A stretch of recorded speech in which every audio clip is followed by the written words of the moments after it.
Pelarian 3 komplotan pencuri mobil bak terbuka asal Bandung berakhir tragis.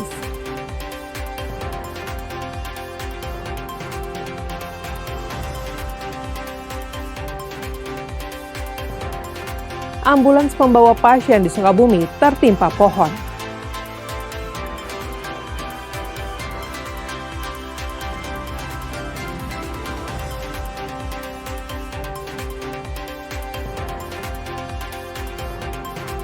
Kebakaran di Sukabumi menghanguskan sebuah rumah makan di Jalan Lingkar Selatan.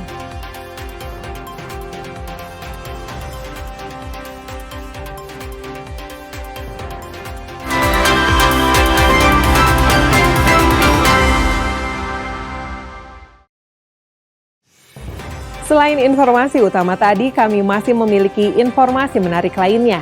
Saya Mita Handayani akan menemani Anda dengan berita independen terpercaya. Kita simak Kompas Pagi selengkapnya.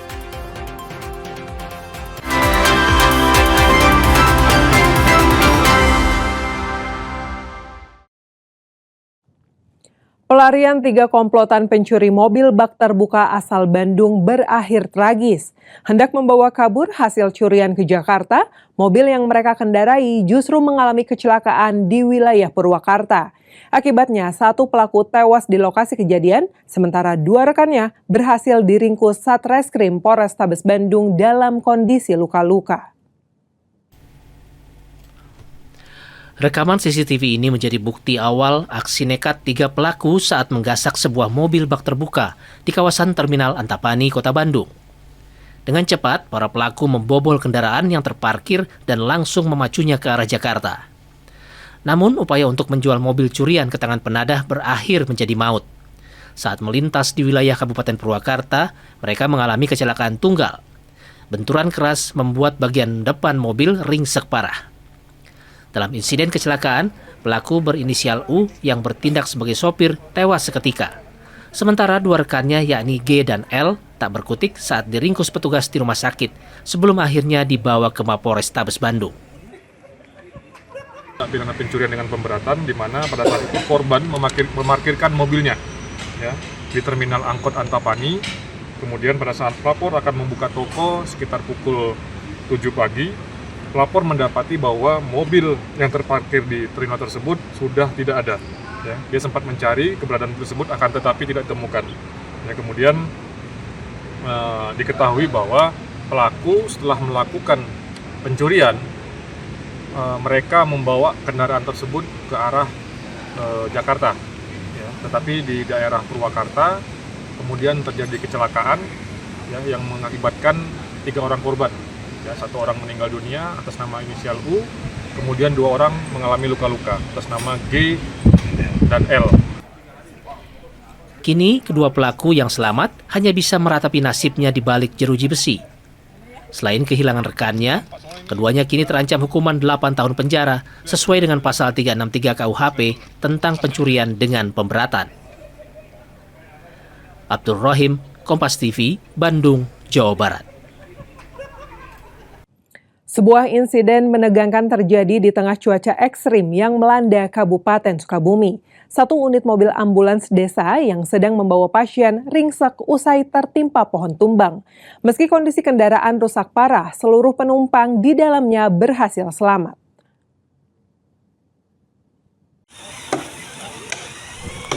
Inilah rekaman amatir warga yang mengabadikan momen pasca pohon besar tumbang dan menghantam 1 unit ambulans milik Desa Mekarsari.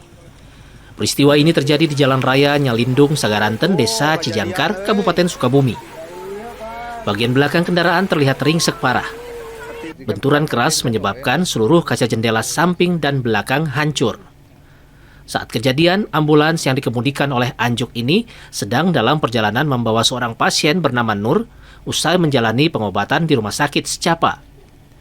Hujan disertai angin kencang yang melanda sejak pagi membuat pohon di tepi jalan tak kuat menahan beban hingga ambruk tepat saat ambulan melintas.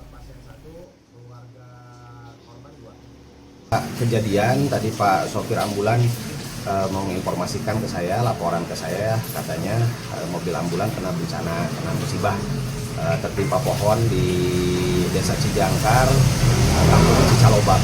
tadi itu kebetulan si ambulan ini tadi itu sedang menuju pulang setelah menjemput pasien dari rumah sakit menuju pulang, arah pulang ke rumah di Cicalobak tadi tertimpa pohon tumbang. Mobil ambulans kemudian dievakuasi ke kantor desa. Pihak pemerintah desa berharap adanya perbaikan secepatnya, mengingat kendaraan tersebut merupakan sarana vital untuk pelayanan kesehatan warga sehari-hari. Andris Mukhtar, Kompas TV, Sukabumi, Jawa Barat.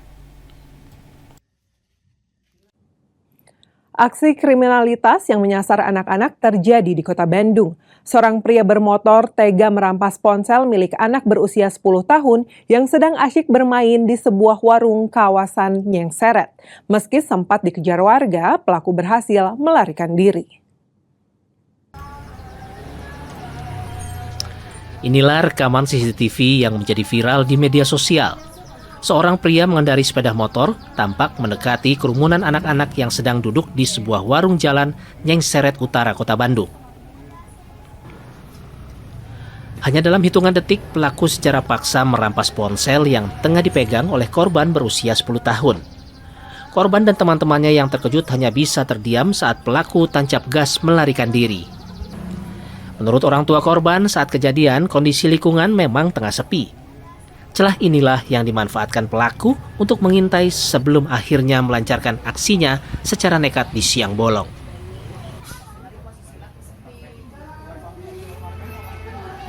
Pukul 14 hampir jam 4 lebih berapa lah, hampir jam 5 kurang 10 menit lah gitu. Saya kan orang tuanya di atas, nggak tahu pas keluar udah warga udah pada banyak. Kita ada apa? Nggak tahu warga, mungkin orang tuanya tahu apa enggak.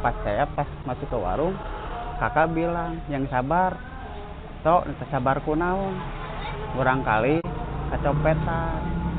Katanya nggak tahu ya kejadiannya, belum ada ini.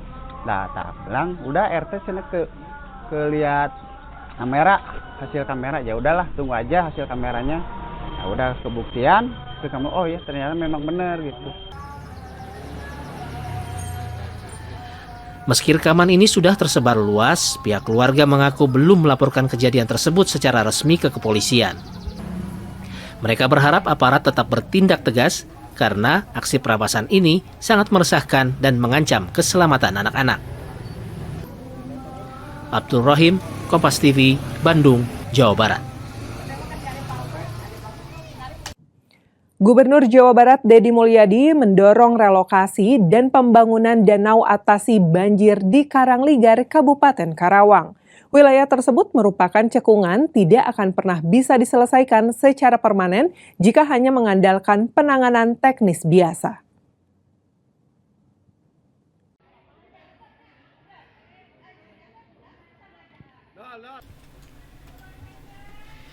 Gubernur Jawa Barat menegaskan bahwa penanganan banjir di Kabupaten Karawang harus dibedakan berdasarkan penyebabnya. Untuk banjir yang disebabkan luapan sungai, masalah tersebut telah ditangani melalui koordinasi cepat dengan pemerintah kabupaten dan Balai Besar Wilayah Sungai (BBWS).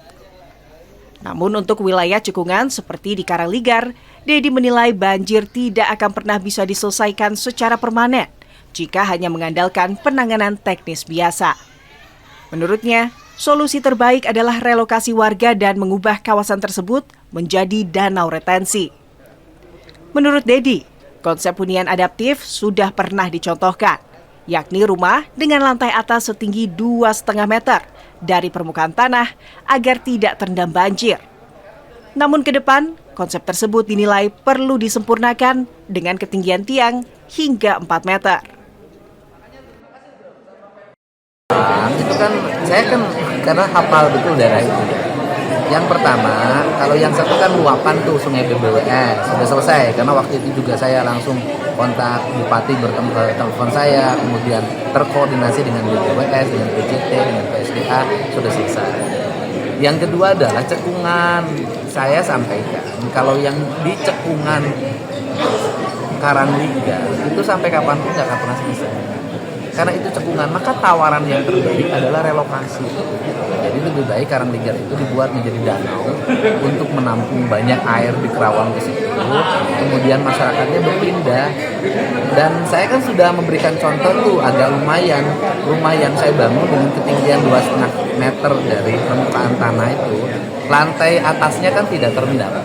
Artinya konsep itu bisa dikembangkan. Nah, dari contoh 10 itu ternyata kalau sekarang masih ada terendam di bagian bawah ke depan, lantai bawahnya tiangnya jangan lagi 2,5 meter, 4 meter. Dedi menyampaikan tantangan terbesar bukan pada aspek teknis, melainkan sosial. Banyak warga yang awalnya setuju relokasi saat banjir, namun menolak setelah air surut. Sunandar, Kompas TV, Bandung, Jawa Barat.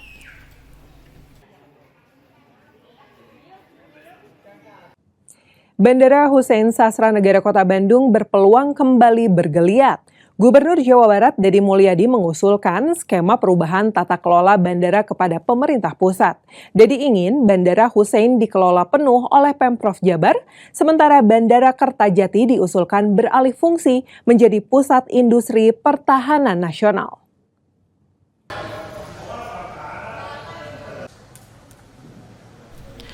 Masa depan konektivitas udara di Kota Bandung memasuki babak baru.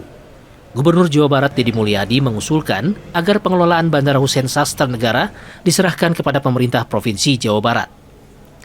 Sementara Bandara Kertajati di Majalengka diusulkan untuk diserahkan sepenuhnya kepada pemerintah pusat untuk dikembangkan menjadi pusat industri pertahanan nasional.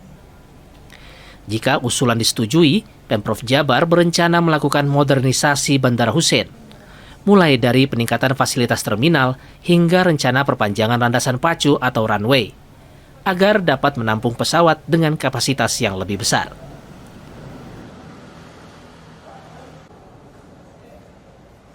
Hussein, PTDI, dan sekitarnya itu diserahkan ke Pemprov. Kertajati diserahkan ke pemerintah pusat. Gitu loh.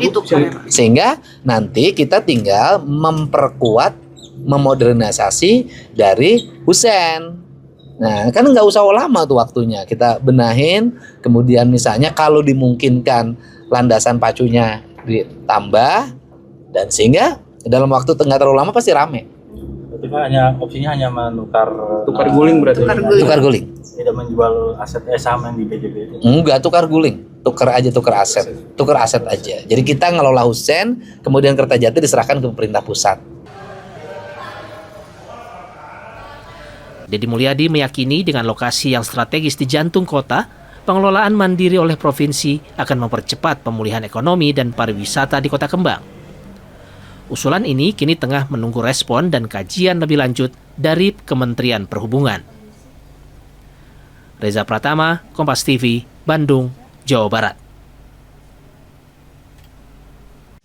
Kebakaran di Sukabumi menghanguskan sebuah rumah makan di Jalan Lingkar Selatan. Informasi selengkapnya kami hadirkan usai jeda, tetaplah di Kompas Pagi.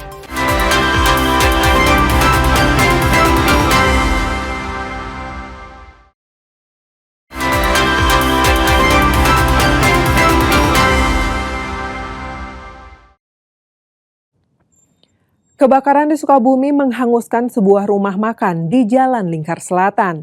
Titik api yang diduga muncul dari belakang yang merambat hingga menghabiskan seluruh bangunan dan satu unit mobil yang ludes terbakar.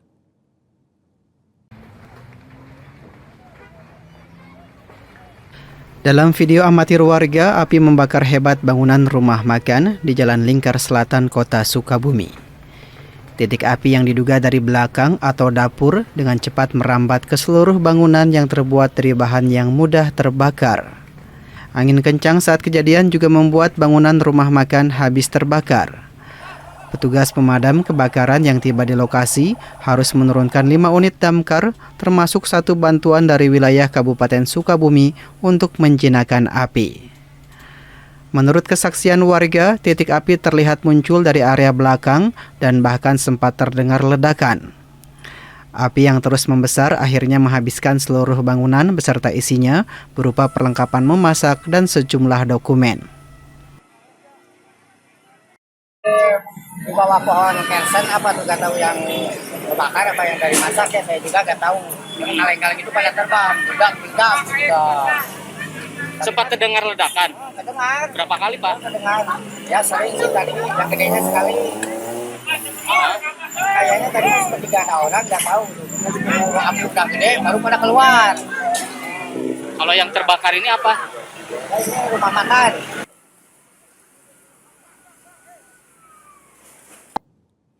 Tim penyidik Direktorat Reserse Siber Polda Jawa Barat telah mengirimkan berkas perkara ke Kejaksaan terkait kasus ujaran kebencian dengan tersangka Resbob.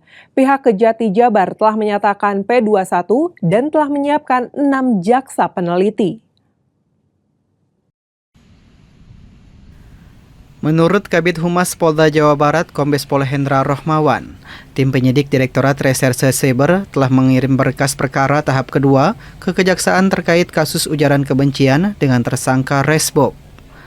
Menurut Hendra, kondisi Resbob kini dalam keadaan sehat dan masih ditahan di Mapolda Jabar, dan berkas perkara Resbob telah dinyatakan P21 oleh pihak Kejaksaan. Sementara itu, pihak Kejati Jabar untuk menangani kasus ini, Kejaksaan Tinggi Jawa Barat telah menunjuk 6 jaksa peneliti. Direktorat Reserse Cyber Polda Jabar telah mengirimkan tersangka atas nama Muhammad Firdaus, ya, putra Nasihan alias Resbob, ya. Dan sehari-hari dia dipanggil di sini sebagai namanya Daus, ya. Kami serahkan untuk tahap 2 ini sebagaimana terlampir dalam berkas perkara nomor BP 104 12 Romawi 2025 Dit Cyber Polda Jabar tanggal 31 Desember 2025. Puluhan pelajar tingkat SMA dan SMK di Kabupaten Indramayu, Jawa Barat tak berkutik saat digerebek petugas Satuan Polisi Pamong Praja. Mereka diamankan petugas saat tengah asyik berpesta minuman keras dan bermain kartu di kolong jembatan. Aksi ini diduga kuat sebagai upaya pengumpulan massa sebelum melakukan aksi tawuran antar pelajar.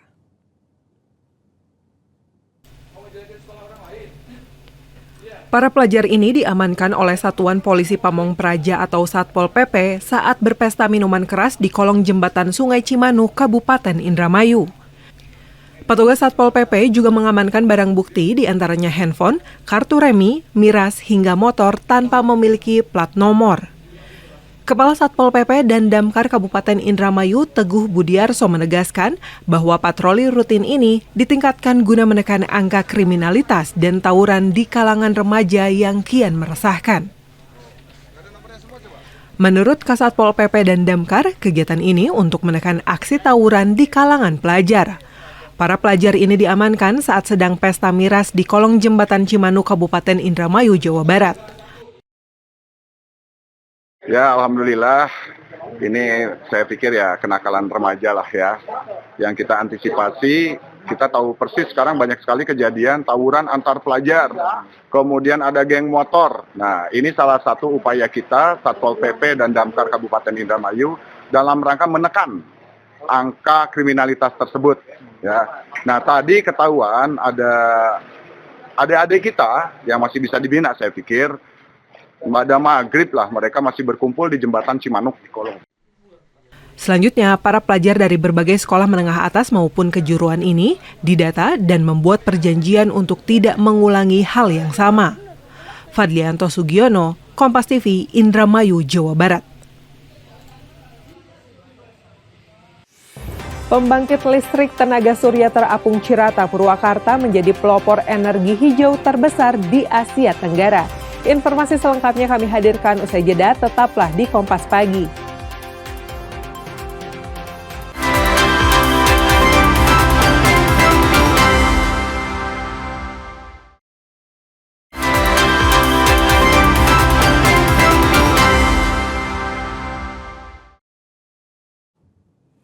Sesar Lembang menjadi salah satu sesar aktif di Jawa Barat yang perlu diwaspadai. Meski data kegempaan menunjukkan kekuatan gempa relatif kecil, potensi dampaknya tetap perlu dimitigasi. Beberapa waktu belakangan ini, isu mengenai sesar Lembang ramai diperbincangkan masyarakat. Mulai dari apa itu sesar Lembang, kapan terjadinya pergerakan sesar Lembang ini, hingga berapa besar guncangan yang bisa ditimbulkan apabila pergerakan sesar Lembang terjadi.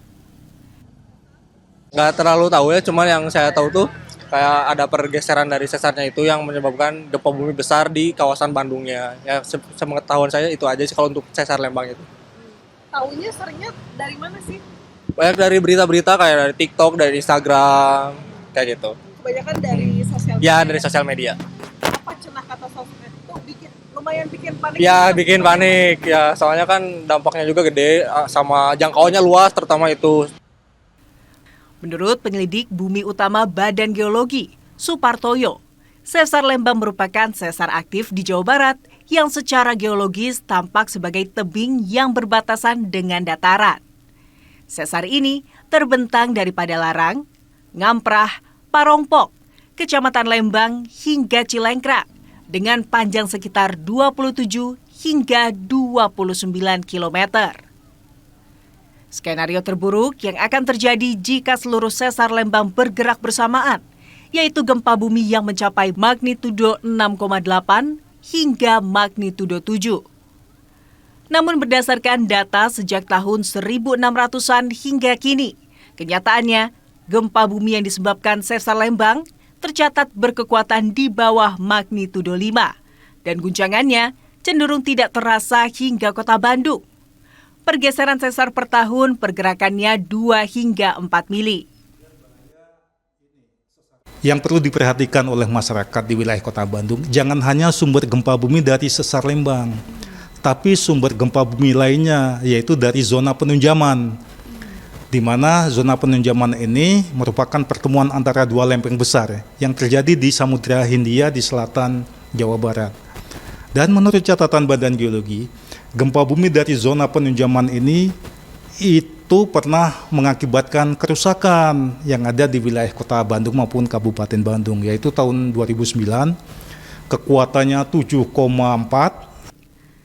Dari sekitar 300 lebih sesar aktif yang ada di Indonesia, menurut Supartoyo, sesar Lembang merupakan sesar yang diprediksi tidak masuk dalam grade A, atau sesar dengan tingkat kewaspadaannya lebih rendah dibandingkan sesar Palu Koro yang ada di Sulawesi Tengah. Badan Geologi mengimbau masyarakat untuk tetap tenang terkait aktivitas sesar Lembang. Namun tetap meningkatkan kesiapsiagaan bencana melalui pemahaman titik dan jalur evakuasi, serta pelaksanaan simulasi gempa secara berkala. Tim Liputan, Kompas TV, Bandung, Jawa Barat. Pembangkit listrik tenaga surya terapung Cirata Purwakarta menjadi pelopor energi hijau terbesar di Asia Tenggara. Keberadaan PLTS terapung Cirata dapat menekan emisi karbon hingga 214.000 ton per tahun.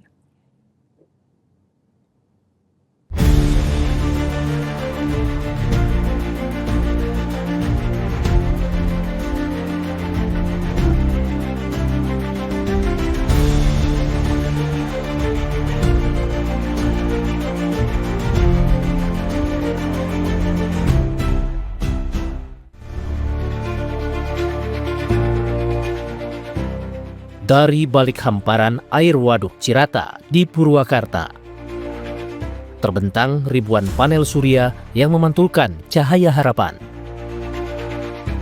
Inilah PLTS Terapung Cirata, salah satu proyek energi hijau terbesar di Asia Tenggara.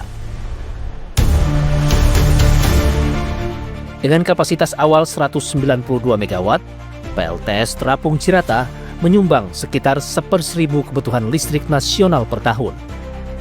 Proyek ini menjadi pelopor bagi pengembangan pembangkit serupa di berbagai wilayah di Indonesia. PLTS Cirata mampu menekan emisi karbon hingga 214.000 ton per tahun. Dari setiap kilowatt listrik yang mengalir, terpancar harapan untuk masa depan yang lebih hijau.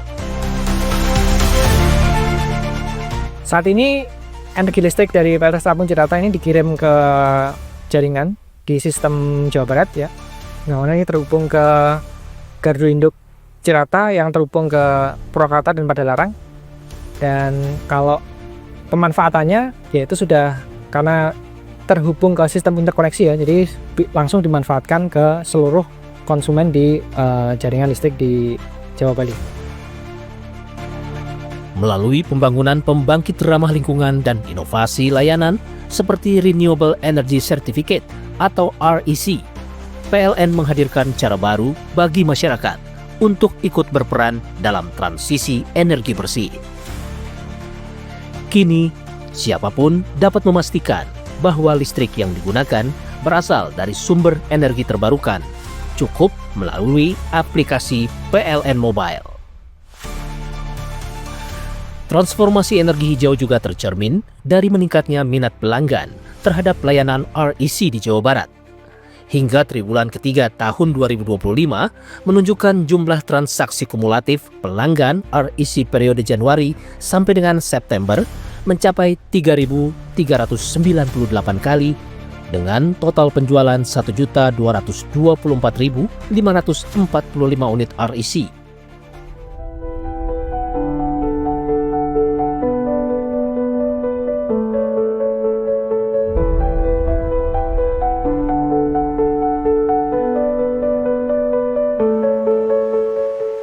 Kami juga melihat bahwa kepedulian masyarakat terhadap penggunaan energi hijau ini semakin meningkat, sehingga ini dapat meningkatkan pembelian akan produk PLN juga semakin meningkat. Sampai dengan saat ini untuk pembeli produk green energy dari PLN memang paling banyak adalah pelanggan industri.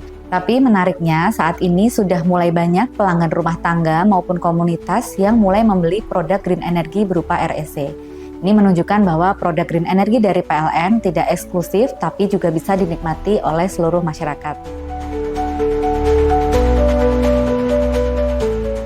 Dari Cirata, energi matahari disulap menjadi daya yang menerangi hingga pelosok negeri. Lestari Hijau dari proyek ini juga menopang pasokan energi bagi pelanggan REC. Azif Ardiansyah, Kompas TV, Jawa Barat.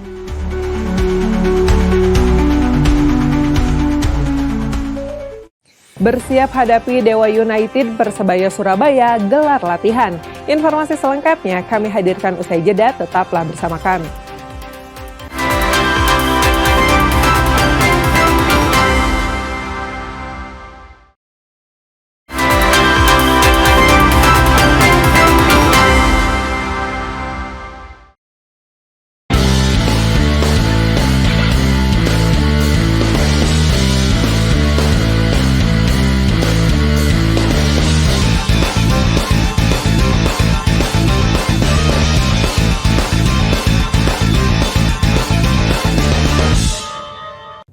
Bersiap hadapi Dewa United, Persebaya Surabaya gelar latihan di bawah arahan langsung sang pelatih Bernardo Tavares. Bajul Ijo fokus mengembalikan fisik pemain, termasuk 4 pemain asing baru.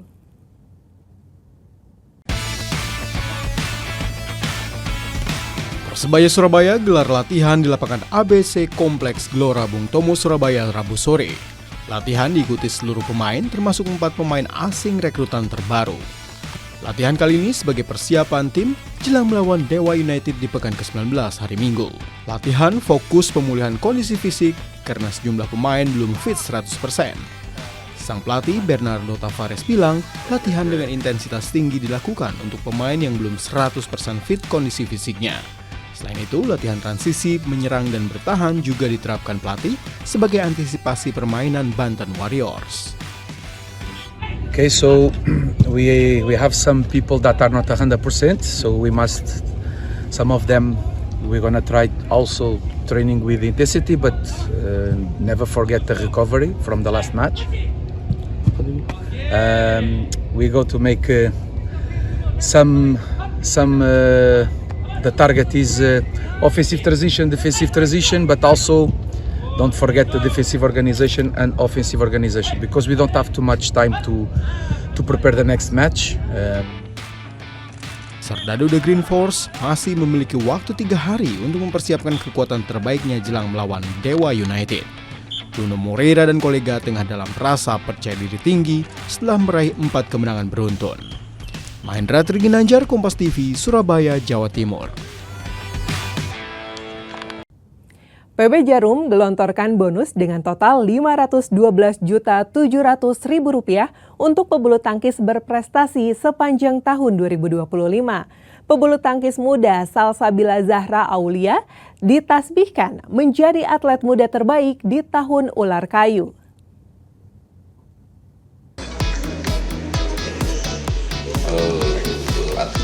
...47 pebulu tangkis mendapatkan apresiasi berkat prestasi yang ditorehkan di level nasional, internasional, dan peringkat terbaik BWF.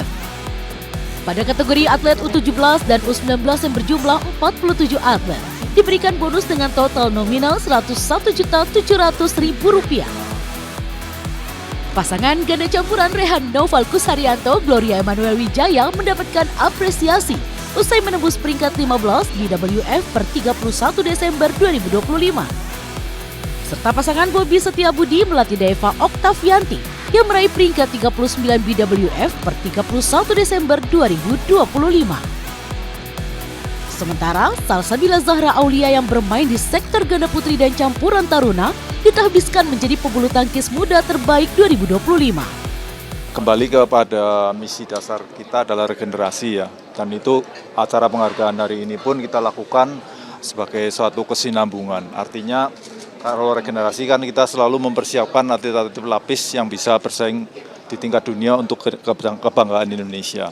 Jadi ke depannya juga kita kan selalu melakukan ini secara konsisten dengan harapan kita selalu melahirkan atlet-atlet bulu tangkis Indonesia yang bisa kita sumbangkan ke pelatnas. Dapat apresiasi seperti ini pasti pengen upgrade diri jadi lebih baik dan lebih semangat lagi sih. Terdekat, para atlet U19 di bawah binaan PB Jarum akan mengikuti Seleknas 2026 3 hingga 7 Februari. Disusul sirkuit nasional A, U17, U19, dan Dewasa di Surabaya 13 sampai 18 April. Rini Tadiken, Andika Pratama, Kompas TV, Jakarta.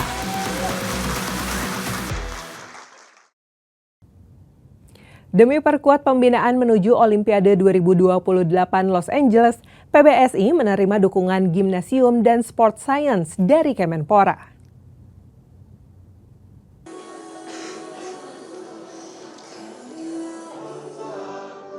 Kemenpora dan PBSI melakukan serah terima alat-alat gimnasium dan sport science di pelatihan PBSI Cipayung Rabu pagi. PBSI menerima bantuan peralatan gimnasium senilai 7,9 miliar rupiah, meliputi berbagai perangkat latihan fisik. Sementara pada aspek sport science, Kemenpora beri bantuan senilai 2,4 miliar rupiah, meliputi perangkat catapult dan coordinate-pulmonary exercise test. Kehadiran fasilitas ini diharapkan mampu meningkatkan kualitas latihan fisik atlet secara menyeluruh. Bantuan ini bukan sekedar pengadaan alat, melainkan bagian dari transformasi sistem pembinaan prestasi. Kita bergerak dari pendekatan konvensional menuju pendekatan yang semakin ilmiah, terukur, dan berorientasi pada long term athlete development. Sekarang lebih luas, jadi lebih nyaman, lebih enak pastinya untuk latihan. Treadmill lebih banyak, sepeda juga lebih banyak. Jadi walaupun bareng-bareng sama sektor lain, jadi nggak bentrok gitu sih. Wakil Menteri Pemuda dan Olahraga Wamenpora Taufik Hidayat pastikan akan ada apresiasi negara untuk para atlet NPC Indonesia usai bertarung di Asian Para Games Thailand.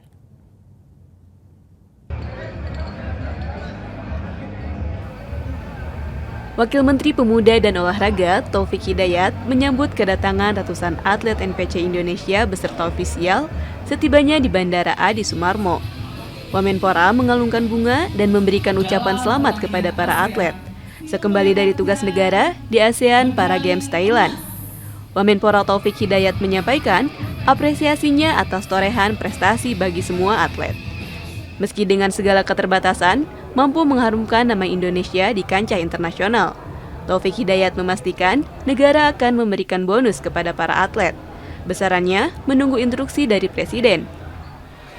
Pada perhelatan di Thailand, kontingen Indonesia finish di peringkat kedua, meski pemusatan latihan hanya berlangsung selama 2 bulan. Insya Allah nanti dalam waktu dekat kita akan kabarin ke Paradim, karena saya nggak mau berasumsi sendiri juga, karena kita juga masih menunggu dari Bapak Presiden lewat ke Pak Menteri nanti. Yang pasti apresiasi dari negara pasti ada.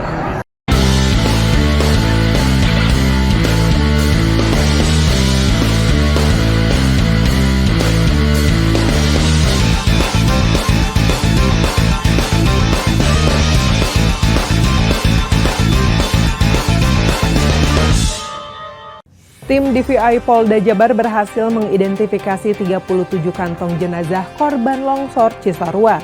Informasi selengkapnya kami hadirkan usai jeda, tetaplah di Kompas Pagi.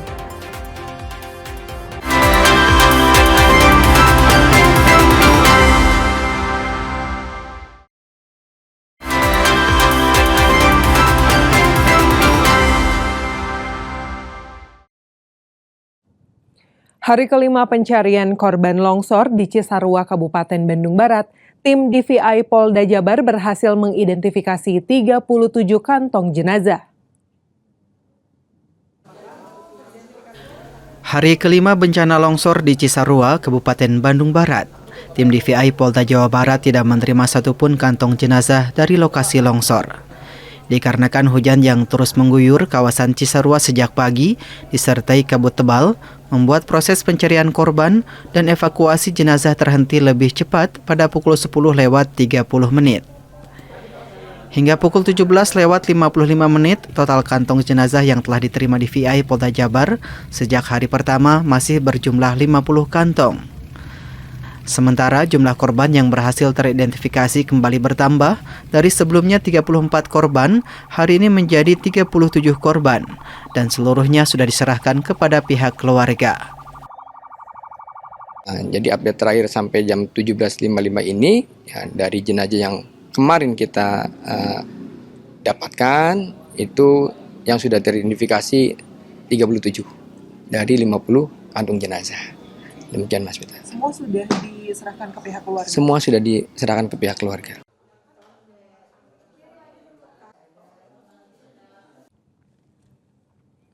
Identifikasi jenazah korban longsor di Kecamatan Cisarua, Kabupaten Bandung Barat terus dikebut oleh tim DVI Polda Jawa Barat.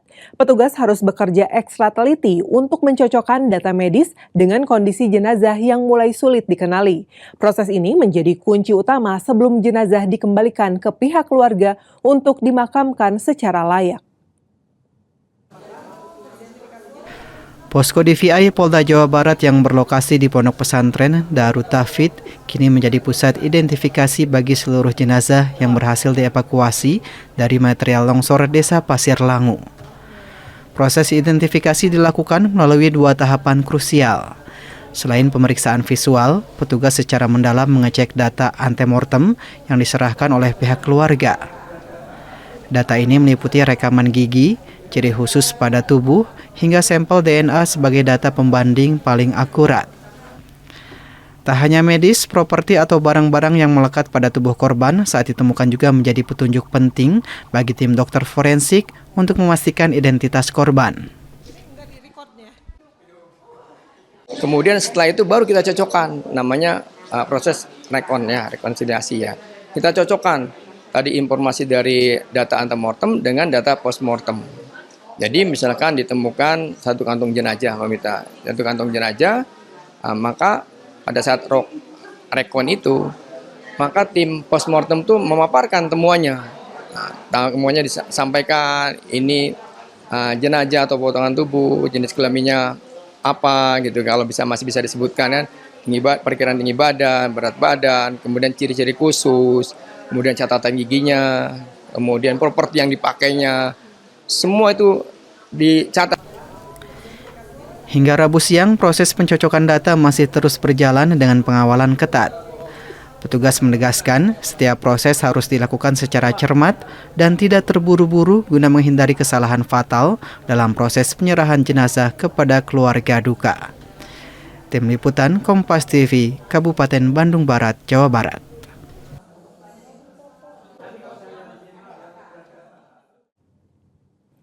Sejumlah keluarga korban masih menunggu hasil identifikasi di posko DVI Polda Jawa Barat. Mereka berharap dapat memastikan kondisi keluarga yang hingga kini belum ditemukan. Tati, warga Desa Tugumukti, Kecamatan Cisarua, Kabupaten Bandung Barat, pada hari kelima longsor terlihat termenung, menunggu kabar keluarganya di posko DVI Polda Jawa Barat yang berada di Pondok Pesantren Darut Tafiz. Bersama adiknya, ia menantikan kabar 7 anggota keluarganya yang hingga kini belum ditemukan. Setelah mendengar informasi longsor pada Sabtu lalu, Tati langsung mendatangi rumah kakaknya di Desa Pasir Langu untuk memastikan kondisi keluarga. Saat itu ia mendapati rumah kakak laki-lakinya sudah rata dengan material longsor. 7 anggota keluarga yang dicarinya terdiri dari kakak laki-laki, istri kakak, 2 keponakan, 2 cucu, dan menantu sang kakak. Di hari pertama dan kedua longsor, Tati memilih menunggu di sekitar lokasi longsor. Sebelum kemudian pada hari ketiga hingga hari kelima ini, ia berpindah menunggu ke posko DVI untuk mendapatkan informasi identifikasi. Nggak tahu, belum ada kabar gitu. Belum. Sampai dengan hari kelima hari ini Ibu menunggu tiap hari di sini. Menunggu, udah 3 hari Ibu di sini. Dari hari ketiga. Dari hari ketiga. Dan hari pertama, hari kedua Ibu nunggu di mana, Bu? Di lokasi. Hari kedua nggak ada. Terus setelah itu melakukan pengecekan ke sini. Iya. Setiap hari, proses identifikasi di posko DVI masih terus berlangsung seiring penemuan jenazah tambahan dari titik longsor. Keluarga korban hanya dapat menunggu hasil pengecekan antemortem dan postmortem untuk memastikan identitas anggota keluarganya. Tim Liputan, Kompas TV, Kabupaten Bandung Barat, Jawa Barat. Bupati Bandung Barat JJ Rici Ismail menyerahkan sejumlah peti jenazah ke DVI Polda Jabar. Selain itu, Bupati juga akan segera menyiapkan lokasi relokasi bagi warga terdampak. Bupati Kabupaten Bandung Barat JJ Rici Ismail menyerahkan peti jenazah untuk jenazah korban longsor di Cisarua. Total bantuan peti jenazah yang akan diserahkan sebanyak 50 unit. Disinggung soal relokasi, Bupati masih mencari lokasi yang tepat dan akan dikaji oleh tim geologi sebelum dijadikan lokasi relokasi. Agar nantinya lokasi yang akan dijadikan relokasi aman dari bencana hidrometeorologi. Saat ini saya sedang melakukan penyerahan simbolis peti karena memang sangat dibutuhkan melalui Dinas Kesehatan. Karena memang kondisi jenazah yang sudah memang tadi diceritakan memang kalau dikembalikan ke keluarga tidak memakai ini agak kurang nyaman. Jadi insya Allah kami sudah memberikan 50, jadi hari ini masuk 10 dulu, insya Allah sisanya akan segera menyusul.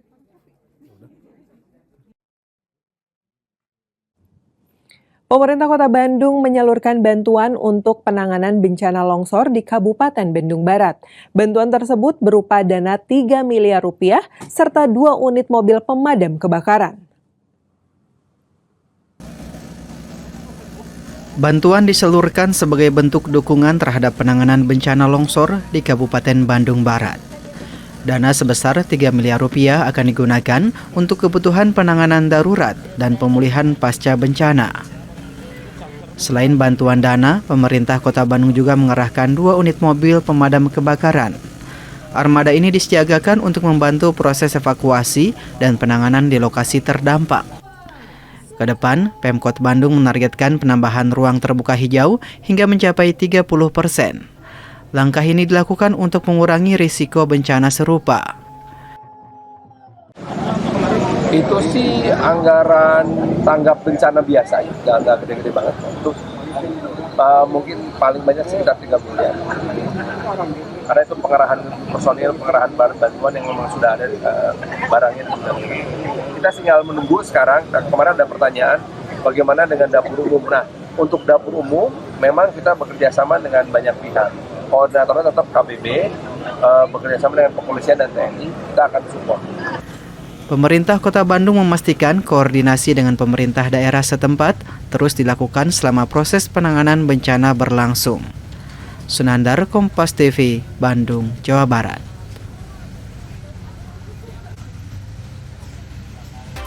Saudara, dengan berakhirnya informasi tadi sekaligus mengakhiri Kompas Pagi episode hari ini. Saya Mita Handayani beserta kru yang bertugas mengucapkan terima kasih dan sampai jumpa.